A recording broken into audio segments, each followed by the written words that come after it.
বিসমিল্লাহির রহমানির রহিম। বাংলাদেশ সশস্ত্র বাহিনীর সাবেক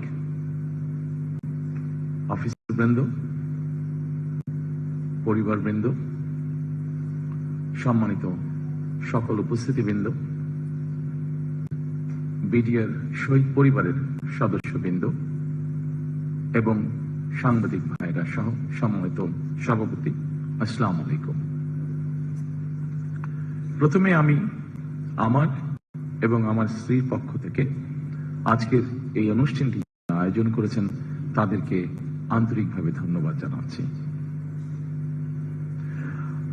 আপনাদের সঙ্গে মত বিনিময় সভায় আমি এবং আমার স্ত্রী সত্যিকার অর্থেই কিছুটা স্মৃতি কাতর হয়ে পড়ি বা পড়ছি।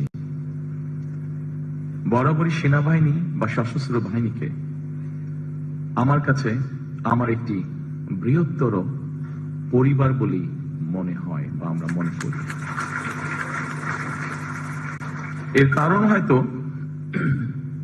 সেনাবাসী আমার এবং আমার পরিবারের বেড়ে ওঠা। আমার অনেক ছোটবেলায় বাবাকে হারিয়েছি আমরা, তবে বড় হয়ে দেখেছি সেনাবাহিনীর প্রতি আমার মা মরহুম খালেদা জিয়াও এক ধরনের নির্ভরতা ছিল, তার সম্মান ছিল। আমার মরহুম মা সবসময় মনে করতেন দেশের স্বাধীনতা সার্বভৌমত্বের জন্য বাংলাদেশের অবশ্যই একটি শক্তিশালী সেনাবাহিনী থাকা দরকার। সন্তান হিসেবে আমি যেমন পিতাকে নিয়ে গর্ব করি, আমি বিশ্বাস একজন সেনা কর্মকর্তা হিসাবে বাংলাদেশের স্বাধীনতার ঘোষণা দিয়ে সেনাবাহিনীকেও তিনি করেছিলেন গর্বিত।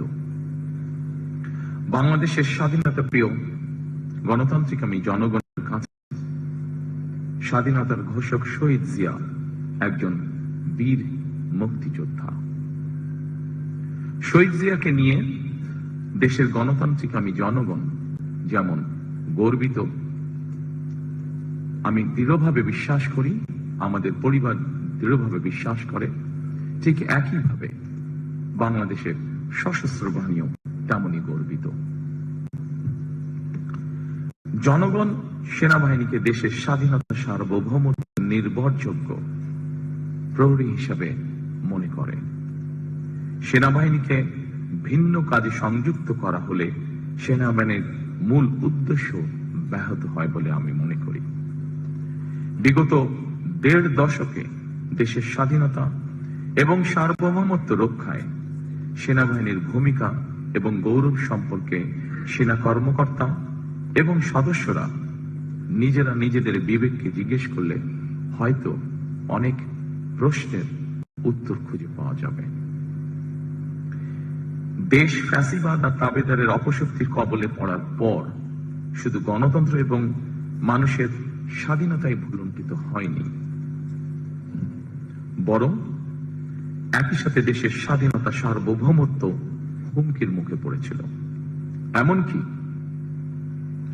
২০০৯ সালের ফেব্রুয়ারি মাসে বিডিআর পিলখানায় পরিকল্পিত সেনা হত্যাযজ্ঞের পরও এমন নির্মম হত্যাযজ্ঞের দিনটি খোদ সেনাবাহিনীও যথাযথ গুরুত্বের সঙ্গে পালন করতে পারেনি অথবা পালন করতে দেওয়া হয়নি তাদেরকে। সেনাবাহিনীর হারানো গৌরব ফিরিয়ে দেওয়া হবে। উপস্থিত সম্মানিত উপস্থিতিবৃন্দ, সেনাবাহিনীর হারানো গৌরব ফিরিয়ে দেওয়া হবে আমি এ ধরনের কথা বলতে চাই না, বরং গৌরব ফিরিয়ে দেওয়া যায় না, গৌরব অর্জনের বিষয়, ধারণ করার বিষয়। সেনাবাহিনীর গৌরব সেনাবাহিনীকে রক্ষা করতে হবে। সেনাবাহিনীর নিজেদের সম্মান এবং মর্যাদা সম্পর্কে নিজেদেরকে সতর্ক এবং সচেতন থাকতে হবে। সম্মানিত উপস্থিতিবৃন্দ, আমার কথাটা হয়তো একটু ছন্দ পতন, কিন্তু আমি বিষয়টি যেভাবে বিশ্বাস করি, যেভাবে দেখি, আমি আপনাদের সামনে সেভাবে উপস্থাপনের চেষ্টা করেছি। তবে একটি রাজনৈতিক দল হিসেবে, একটি রাজনৈতিক দলের সদস্য হিসাবে আমি এতটুকু বলতে পারি, জনগণের রায় বাংলাদেশ জাতীয়তাবাদী দল সরকার গঠনে সক্ষম হলে সেনাবাহিনীকে অবশ্যই কোনোভাবেই রাজনৈতিক স্বার্থে ব্যবহার করতে দেওয়া হবে না।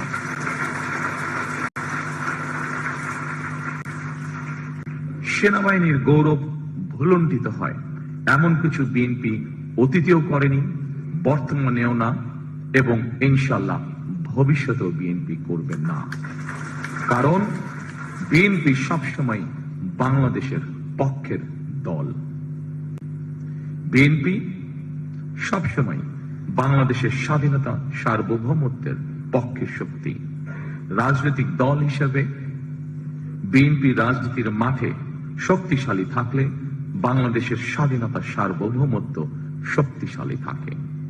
সেনাবাহিনীর গৌরব এবং মর্যাদাও ইনশাআল্লাহ অক্ষুণ্ণ থাকে। সেনাবাহিনী অবশ্যই রাজনীতি সম্পর্কে সচেতন থাকবে, তবে রাজনীতিতে বিলীন হয়ে যাওয়া অবশ্যই উচিত হবে না। রাজনীতির চাদরে যাতে পেশাদারিত্ব আচ্ছাদিত না হয়ে যায়, এ ব্যাপারে সেনাবাহিনীর প্রতিটি কর্মকর্তা এবং সদস্যকে অবশ্যই অত্যন্ত সচেতন থাকা জরুরি। সম্মানিত সকল উপস্থিতিবৃন্দ, সিনিয়র অফিসারবৃন্দ, 2009 সালে বিডিআর পিলখানায় সেনা হত্যাযজ্ঞের পর পতিত, পরাজিত, পলাতক, বিতাড়িত ফ্যাসিস্ট অপশক্তি বাংলাদেশের মুক্তিযুদ্ধের স্মৃতি বিজড়িত বিডিআর এর নাম পরিবর্তন করে দিয়েছিল।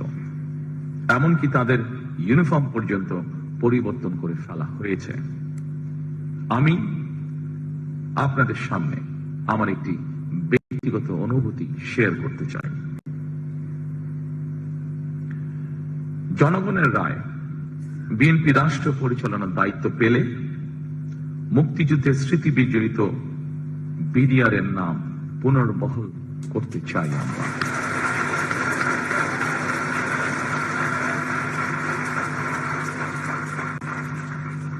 ভবিষ্যতে যাতে কখনোই এই ধরনের ঘটনা না ঘটে, সেই লক্ষ্যে সেনাবাহিনীর সঙ্গে আলোচনা করে বিডিআর পিলখানা সেনা হত্যাযজ্ঞের দিবসটিকে শহীদ সেনা দিবস অথবা সেনা হত্যাযজ্ঞ দিবস অথবা জাতীয় শোক দিবস হিসেবে ঘোষণা করার পরিকল্পনা আমাদের রয়েছে।